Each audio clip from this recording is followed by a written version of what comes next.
Jesse is a professional wrestler today. Do I need to say any more than that?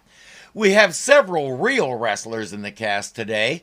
Some, such as Pistol Pete Marquez, dabbled in acting, often as stuntmen and advisors.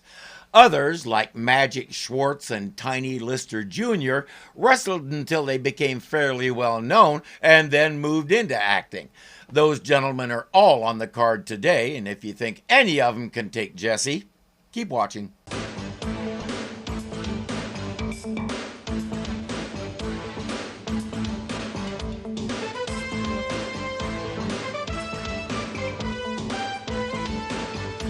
That goes on for a full minute. For reference, that's about 3 times longer than it needed to. And now, ladies and gentlemen, tonight's premier attraction, a long-awaited, cataclysmic confrontation of truly gargantuan proportions. A word of warning, this is a fight to the finish. Those of you with the weak heart, be advised that we have a physician in attendance should an untoward event occur. Ronnie Shell wanted to play baseball, but eventually turned to comedy. He had several years of doing clubs and earned the title America's Slowest Rising Comedian. That changed when he landed a tour opening for the Kingston Trio. That got him noticed, and soon television opened up for him. I became a lifelong fan when he played Duke Slater on Gomer Pyle. His slick delivery, coupled with the way he always kept it clean and family-friendly, made him an instant hit. And after Gomer Pyle, he became a very successful character actor who left you laughing everywhere he went. He's also done a lot of cartoon voices, and I don't know why I'm talking in the past tense because he's still at it today at 91. He can keep it up for another 91 years as far as I'm concerned, but by then he may run a little short on material. Bullwhip, Bobby McGee!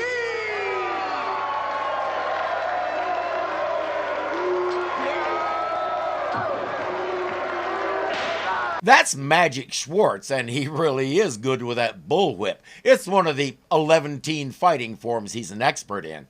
His tag team opponent has a somewhat different shtick. John Henry, the steel driving man!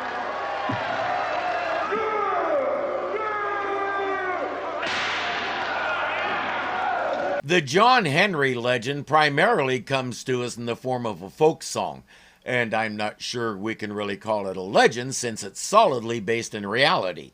John Henry was a freed slave who went looking for work and found himself in prison in West Virginia on a trivial charge. He was sent out to work on a railroad tunnel as part of a prison labor program. His thing was boring holes in rock to place dynamite. To do that, another man held the drill bit and the hammer guy hit it. As the hole formed, the holder would turn and shake the bit to clear out the hole. John had a reputation as the fastest steel driver on the continent. Well, then some big brain decided the steam-powered driver could do the job better and faster. John Henry said, "Prove it." They picked a day and spot, and he had a race against the machine. I hope I don't need to mention that he won. He won for a single key reason. Remember that other guy who had fiddled with the bit to clear out the broken rock? The steam drill didn't have one of those, so it spent a lot of time pounding what it had already drilled into powder instead of drilling more. Is that cheating? The people watching didn't think so, and that was how he got immortalized in song. He couldn't enjoy it, though. He pushed himself way too hard and died of heart failure soon after the contest. Well, that sucks. Where does Jesse come in, you ask? He's selling hot dogs. I know it's not a very big crowd out there, so we gotta work harder and smarter. Peanuts and hot dogs, you guys make the first pass. Soft drinks, wait till they're good and thirsty, then you hit the room. And remember, plenty of ice, okay? And all tips go into the pot, right? Tips with this bunch of cheapos? Are you kidding?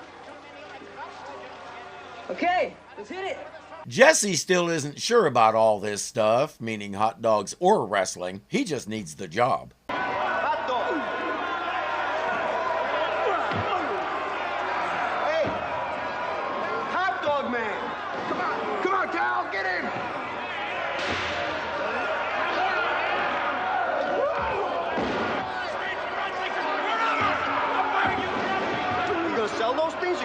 We're in Los Angeles, so I'm not sure why this guy has a New York accent and an attitude to match. You wish a hot dog? No, I do not wish a hot dog. I wish 2 hot dogs, mustard only. Billy gave Jesse careful instructions about which condiment is which and how to put them on the dog. Hey, you call that mustard? Yes, the red substance is ketchup. Oh, wise guy. Just give me some more mustard. No, I'm the paying customer here, just to help you do it. This guy's team must be losing. He's really got a bug up his butt. Oh, yes, I will do it. More mustard? Hey! Have relish also. It's free. Now he has a shirt to match the bug up his butt. Jesse doesn't care. He sees something he doesn't like. Come on, Cal, get in! Get in there! Wrestling referee always struck me as possibly one of the easiest jobs in the world. You wander around the ring and yell at guys, but otherwise do nothing. I never even remotely had the body to think about wrestling, but I'll bet I could do that, as long as nobody tried to make me wear a bow tie. Unfair. 2 against 1. Is he one of ours? What the hell is this? I don't know, Billy. Watch your language. I've never seen it.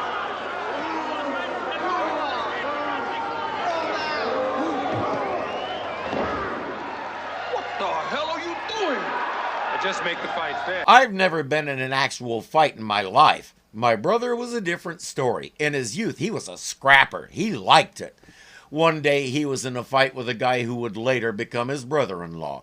The guy had him in a headlock, and he wasn't sure what to do. He glanced over at my dad, and my dad made a certain gesture. Suddenly, the guy screamed and let go of him. He came up holding his side and yelled, "You bit me! That's not fair!" My brother decked him and said, "Fair fight means I win."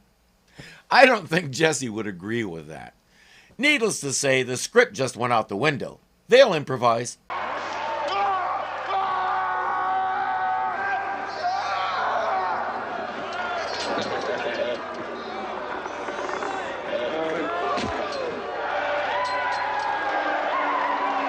Jesse understands improvising, even if he's not sure that's what it's called. He'll join in.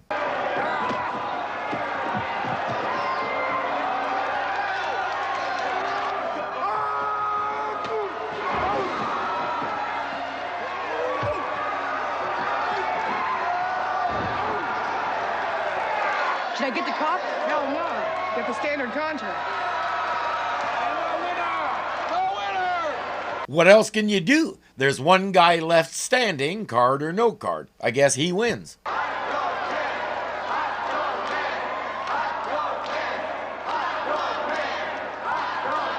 winner of this battle royal in less than 1 minute, the Hot Dog Man! That, my friends, is the dictionary definition of just go with it. We've gotten a couple of glimpses of them. Let's meet the owners of this place.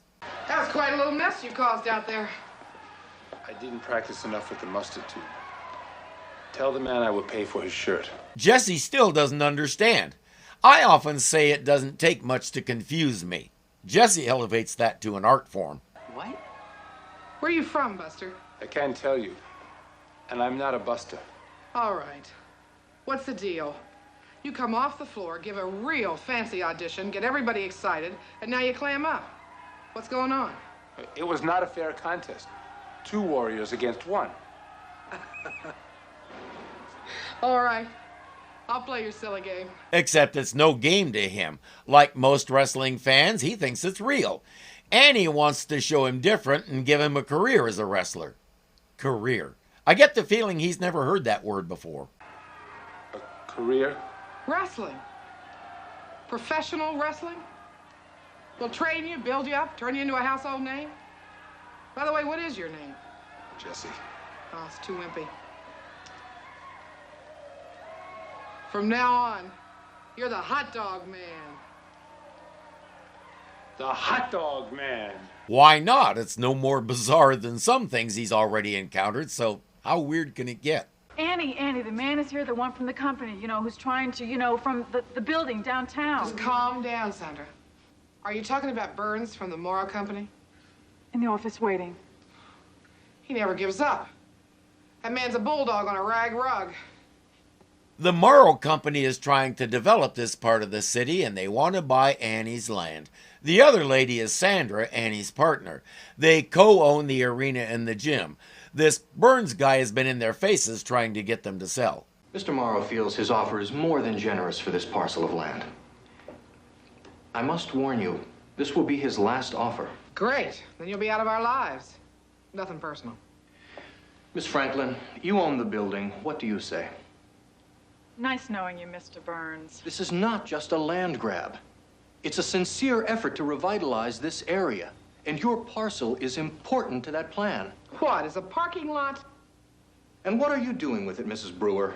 A sleazy wrestling arena. Now wait just 1 minute. My father started this whole thing. Best I can sort out, Sandra owns the building and Annie owns the land, or Sandra owns the building and land and Annie owns the business, or Annie owns Sandra and the land owns... Wait. Is that this arena's been working with neighborhood kids for 20 years. Mr. Morrow is aware of the halfway house. Your profit from the deal would more than cover relocation cost. This is not about relocation. These kids are learning to run a business here. This is about hard work and responsibility.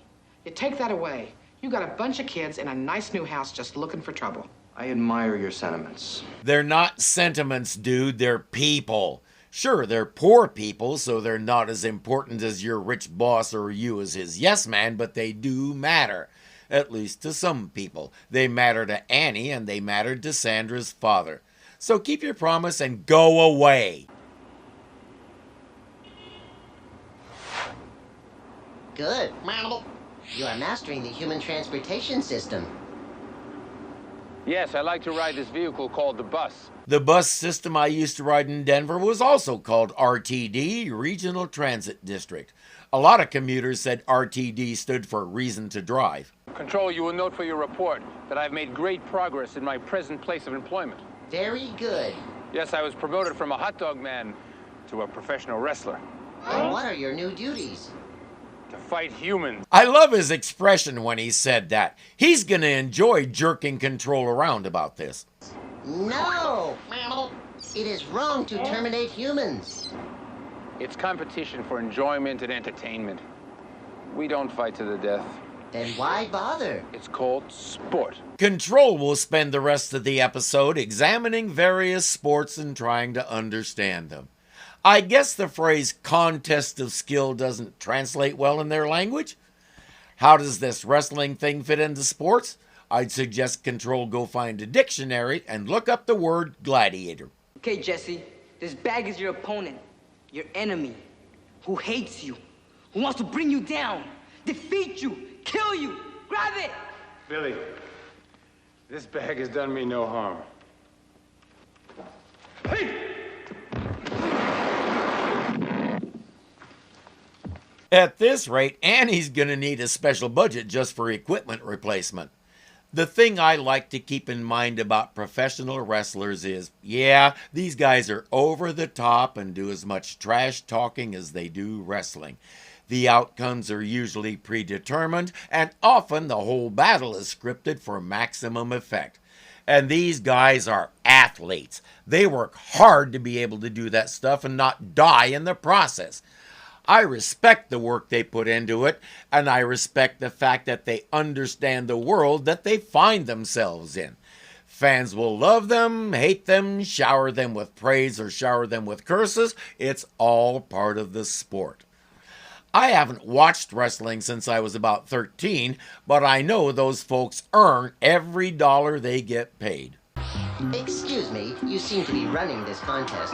Perhaps I could ask you some questions about sports. I see.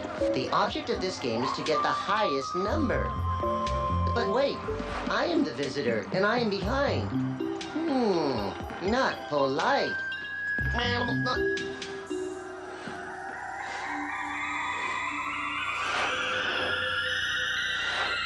Good thing those games have an official scorekeeper down on the floor, but a lot of fans are going to be griping at the scoreboard operator, who right now is sitting there wondering if his machine is possessed.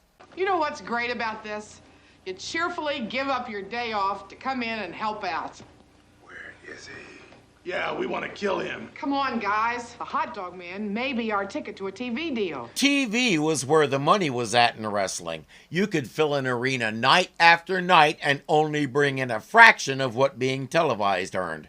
It was every arena's dream, but there weren't that many channels. So you had to battle for it, and Annie is hoping Hot Dog Man will be their secret weapon. Yeah, if we find him, he's going to be on TV, all right. The news, not so live at 5. Hey, fellas. And he's right. Let's give him a break. Arm or a leg. Yeah. Well, it's whatever you say. But if we get a TV deal, it means a bigger payday for everybody. Think about it. So which is more important, boys, revenge or cash? Here's a hint. You can't buy food with revenge. 89, 90, 91, 92, 93, 94, 95, 96. Jesse doesn't understand why they do this, but he'll get to 500 before Billy finally tells him to stop. I'm tired of counting. These push-me-ups are not very interesting. It would be better if we did them with one hand. So now we wrestle?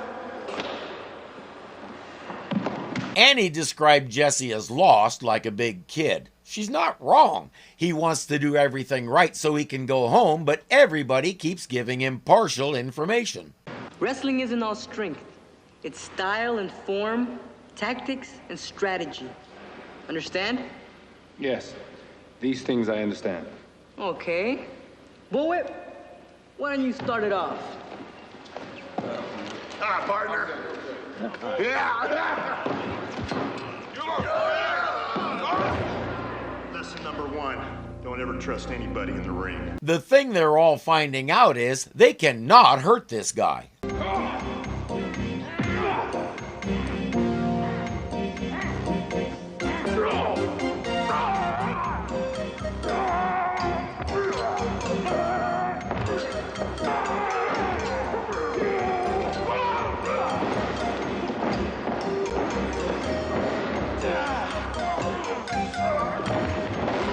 I think he's getting it. That was terrific. And he's just getting warmed up.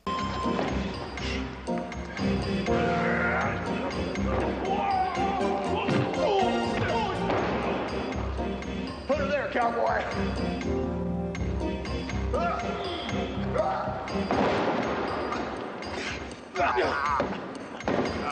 Lesson number 1, yes?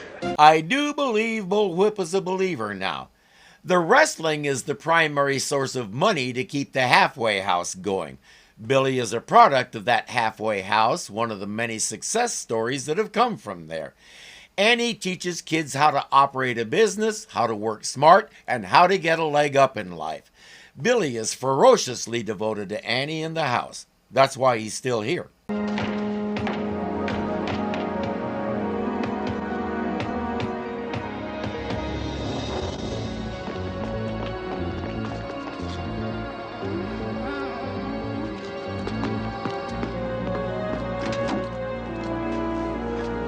Gone, Sandra.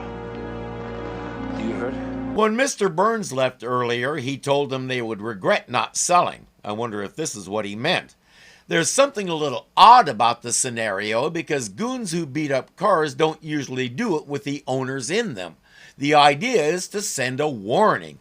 Maybe these two got stuck in traffic and couldn't get there before Sandra got in the car. They said if we didn't sell, it would get a lot worse. Honey, you're like a daughter to me. If anything happened to you, I'd blame myself. Are you saying we should sell?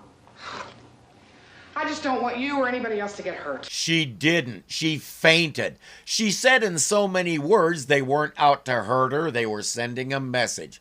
Keep Jesse nearby and I guarantee the next time they show up, they'll get a message of their own. I wonder what Daddy would have done. Well, he'd have thought about it pretty hard. But you're right. He wasn't a quitter. Look, we'll beat Morrow at his own game. All we need's a good draw. Maybe it's a hot dog man. We stay and fight. With Hot Dog Man in our corner, we just might win. This human body requires so much maintenance. My natural form was far superior. And it did not leak. Control, put that down. Curious. Humans do this for hours so they can look like a creature called Jane Fonda. I couldn't deprive anybody of that. The comedy is getting better and better, and we're starting to get the hang of using the dramatic moments to set up the funny ones. This really is a good show.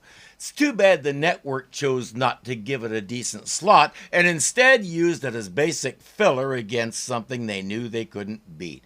It's a bit of an injustice, but the show did have one big factor of its own that I think may have led people to overlook it: the name. Hard Time on Planet Earth. That could be anybody. We all have a hard time on planet Earth. It's called life. The title doesn't say anything about the show. It's lame. Call it Exile to Earth or Unwilling Visitor to Earth, or just call it Jesse on Earth. That could spark enough curiosity to take a look. But if you were looking through TV Guide and saw the name Hard Time on Planet Earth, you might assume it was a documentary or something and not bother to read the blurb. For that matter, a lot of TV Guide entries didn't have blurbs, so you had nothing to go on. Oh, Growing Pains, let's watch that. From what I can gather, this was a decent show, but the network just hung it out to dry and didn't stand behind it at all. Jesse wonders if people can watch wrestling on television, why do they go to the arena to watch it in person? Well, Jesse, we do that for the same reason that we go to concerts to see our favorite bands live when we could listen to the music anytime we want. Seeing it live is a completely different experience that you have to try before you can understand. It's the same with wrestling. You're watching it on TV with a couple of buddies and it's fun and you get pumped up and all that. Now go to the arena and do that same thing with 10,000 people. You haven't been pumped about the event until you've drawn on all that energy. The problem is there aren't enough people coming to these events to generate that kind of energy. But that doesn't happen everywhere. Control is showing Jesse an example of a full arena.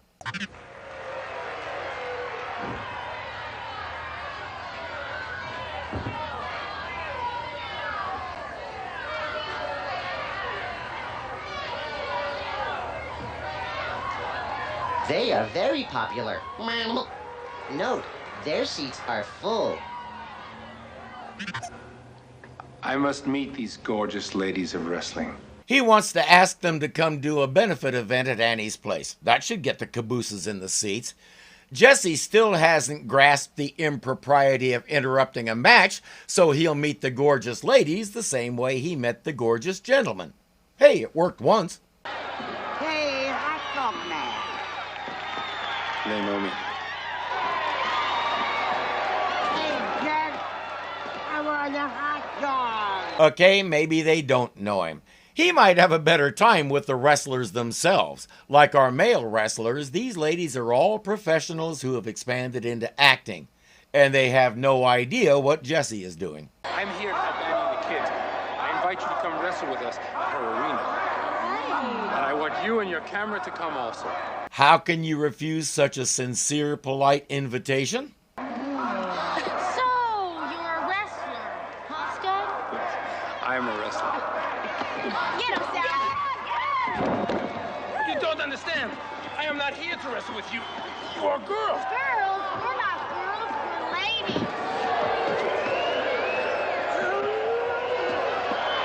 Like that. They toss him around for a bit and eventually pin him with the referee counting 1, 2, 3 and the whole bit. The ladies have decided they like Jesse and they think his cause is a good one. They'll do it.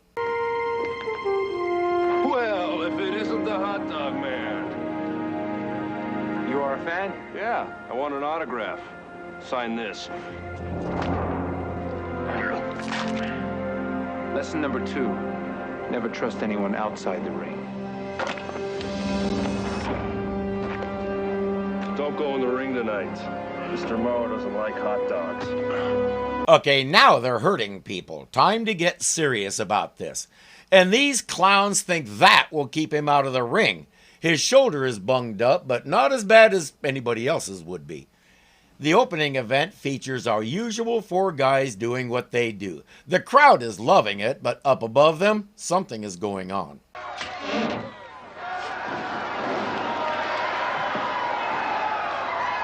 Four cables are holding that light fixture up above the ring. Our bad guy has already cut two of them, and he's working on the third.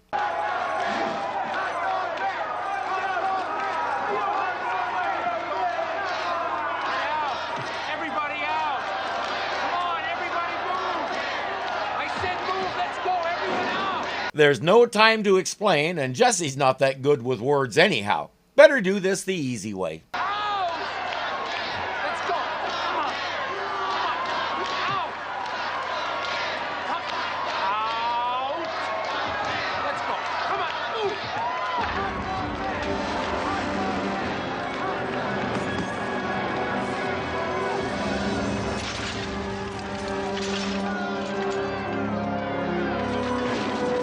I'm going to skip the infuriating part. Everybody's calling it just a bad freak accident. Nobody is looking at the cables to see that they were obviously cut.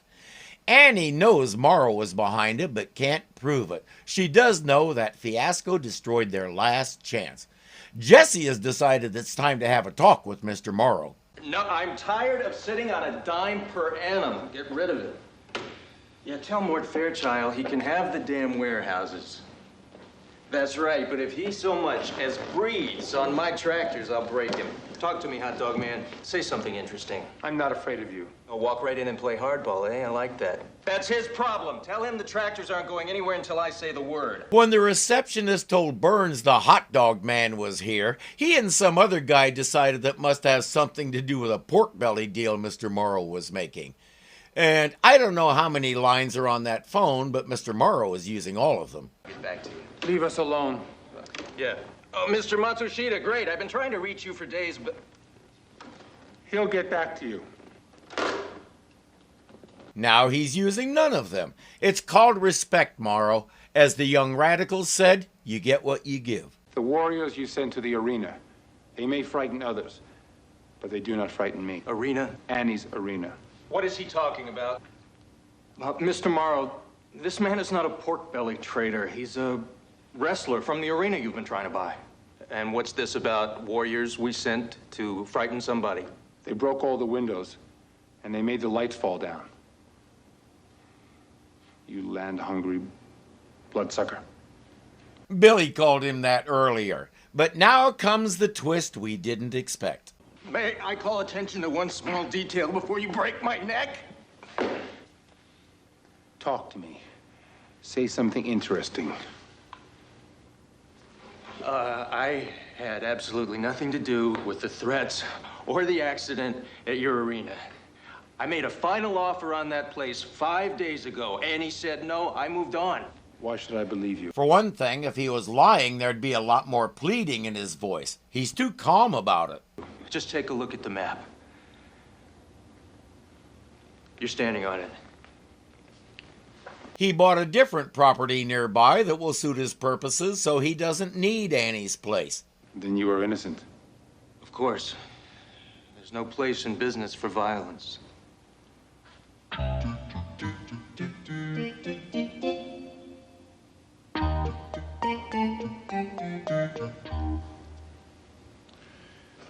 Negative outcome. Not good. Should have told him all this before security got there. It'll be okay. We'll make a nice little profit from the sale. That means a new house and a fresh start. And what, Annie? What about our jobs? We'll get a new business going. There's lots of ways to make a buck out there. Everything's gonna be great. You'll see. You're right, I don't believe a word of it either.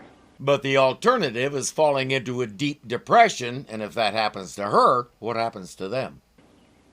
I can't start lying to you now. You catch me anyway. Truth is, I don't know exactly what's going to happen. But whatever it is, we'll be together. That's the hope anyway. They might have to defy a few state and local bean counters to stay together, but I suspect Annie will find a way. You know, for somebody that's not in this line of work, you did okay. Never thought you'd pull it off.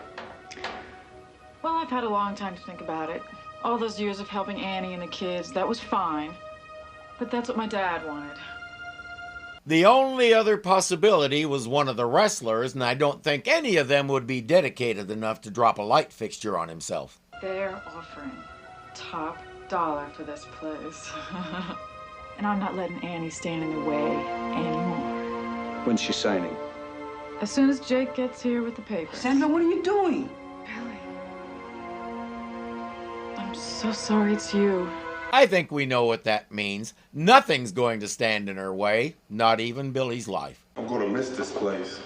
Yeah, the next arena will probably have hot water. Next thing you know, start getting soft.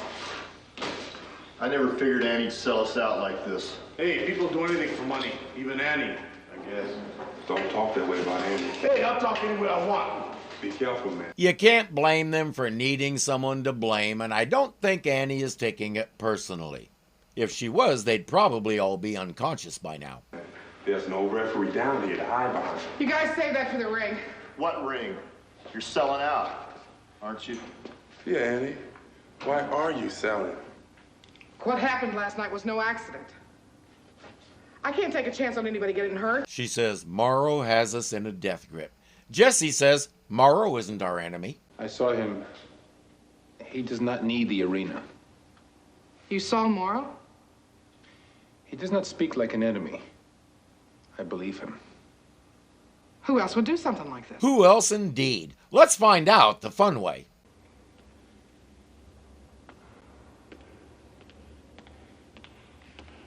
You got the papers?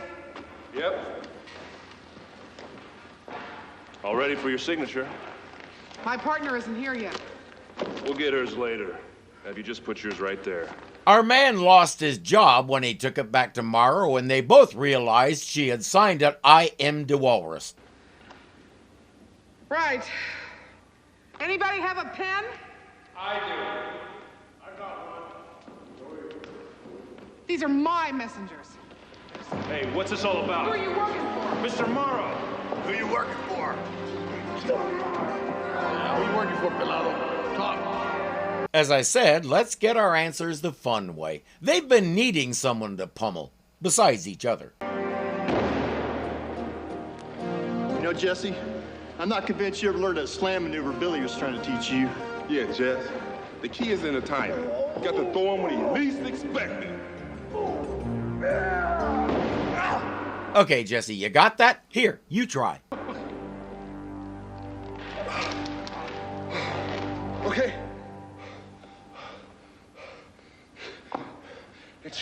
It's your partner, Sandra. That's not true. That's crazy. I raised her. I love her. Sometimes humans value money more than love. Ain't that the truth? Ask someone what they'd wish for if they had one wish with infinite power. Probably 9 out of 10 will say something having to do with money. World peace, eradicate hunger, cure all cancers. Pfft, give me enough money and I'll buy those things. I can buy it from my 1,000-foot yacht. And she thought she'd really get away with it, huh? She will. And if I were you, I'd sign. She's got the kid. Where? Let me tell you guys something. This guy doesn't learn, does he? The key word is impact. You've got to make sure your opponent hits the ground with as much force as possible. 89th Street Shipyard. That wasn't so hard, was it?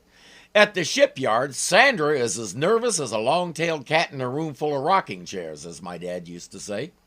Jake should have gotten there by now. Annie's gonna be signing the papers any minute, and then we can get out of here. Am I getting out of here too? Sure, why not? You know I'm going straight to the cops. Oh, Billy, with a record like yours, who's gonna believe you? That was cruel. How about if Annie backs him up, and Jesse and all the wrestlers? Plus, if she gets caught, you know Jake is going to roll over on her. Go that way.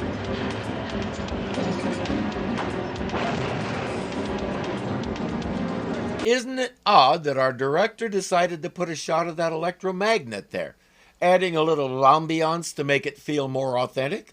All that time you spent with us kids, you never cared at all, did you? Yes, I did. I cared a lot. It's just that I'm at a point in my life where I have to start caring about myself. That being the case, you kids are expendable. As I write this, we're just coming into the Christmas season, so here's a little Christmas tune for Sandra. Me, me, me, me, me, me, me, me, I myself. Me, me, me, me, me, me, me, me, I myself. Me, me, me, me, me, me, me, me, I myself. Me, me, me, me, me, me, me, me, me, me, I myself.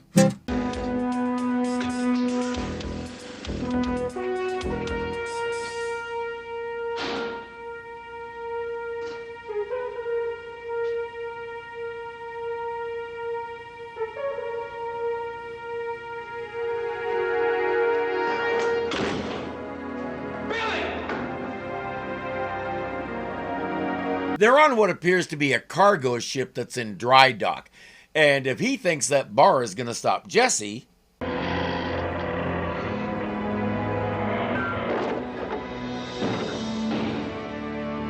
then he hasn't watched Hot Dog Man in the Ring. Bullwhip and John Henry are searching other parts of the ship.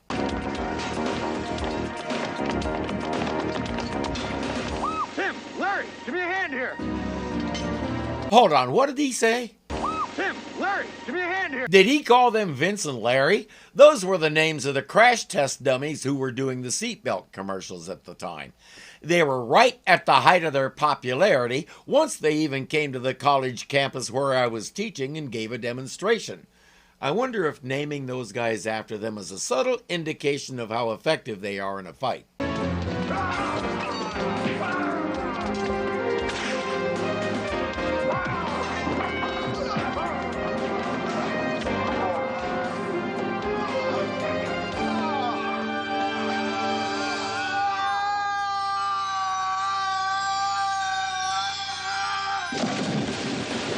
I'll take that as a yes.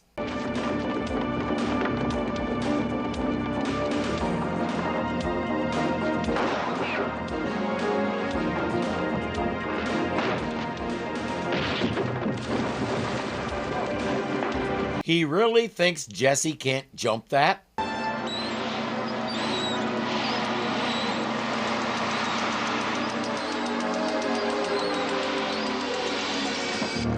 Never mind.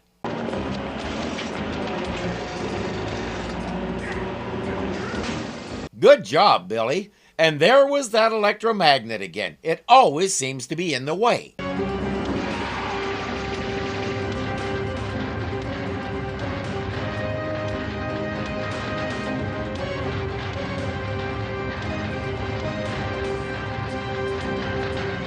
So Jesse is determined to push it out of the way.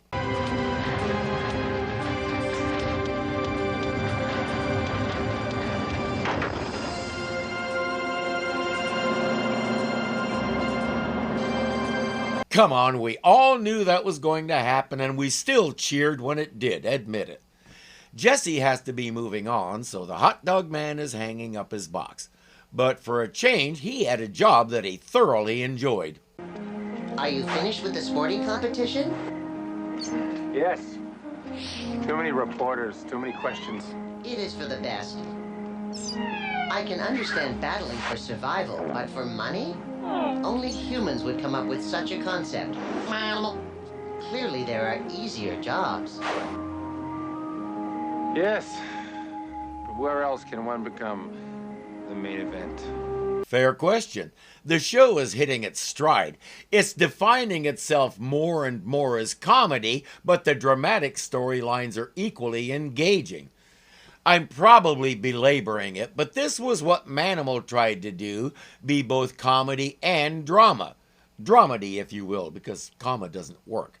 Those storylines never figured out how to blend the two in a seamless way. Here we've got it. The scene of destruction in Morrow's office, right after the big reveal that he's not the villain, I don't think many other shows could have pulled that off. This one did. And there are lots more scenes like it. Some folks have asked my thoughts about a reboot. I confess I'm hesitant because the writing would have to be carefully done and with a lot of study about how things were done here. I'm not sure how many studios are willing to do that, but if one ever did, I'd give them a chance. Why not? If it bombs, I haven't lost anything, and if it flies, I get to enjoy it. Either way, I'm still here doing whatever it is that I do.